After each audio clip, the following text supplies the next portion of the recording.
ఏదైనా సాధించాలన్నప్పుడు మనకడ ఏముంది లేదని చూసుకోకూడదు ఎప్పుడన్నా.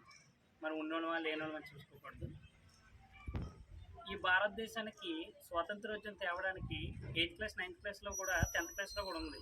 జాతీయోద్యమం అనే టాపిక్ ఉంటుంది తెలుసా? భారత జాతీయోద్యమము విన్నారు ఎప్పుడైనా? గాంధీజీ గురించి కానీ నెక్స్ట్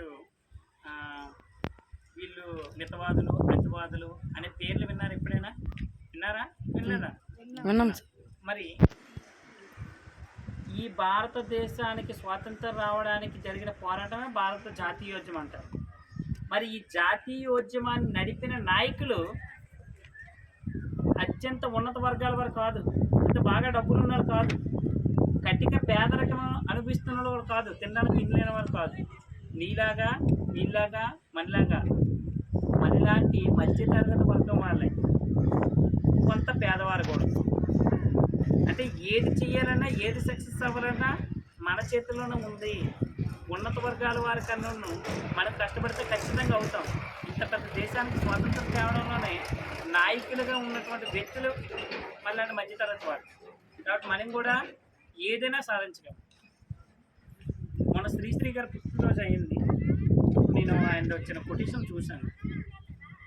అది జూనియర్ ఎన్టీఆర్ కూడా చెప్తారు ఏదో ఒక ప్రోగ్రాంలో. మీలో కొట్టుకుంటారు సార్, ఏమని చెప్తారంటే,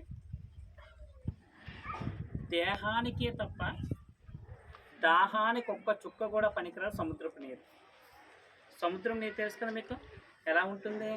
ఉప్పుగా ఉంటుంది. దేహానికే తప్ప దాహానికి ఒక్క చుక్క కూడా పనికిరాదు. దేహం అంటే శరీరం అమ్మ. దేహం అంటే శరీరం. దేహం అంటే ఏంటి? శరీరం. దాహానికి ఒక్క చుక్క కూడా పనికిరాదు.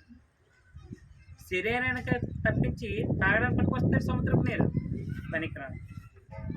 అటువంటి సముద్రపు నీరు గురించి శ్రీశ్రీ అంటాడు,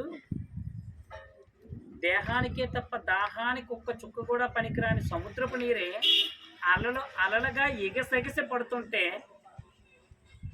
నీలో ప్రవహిస్తున్న రక్తం సలసల మరుగుతుందా లేదా? మరి నువ్వెంత పోరాడాలి దేని గురించి అయినా?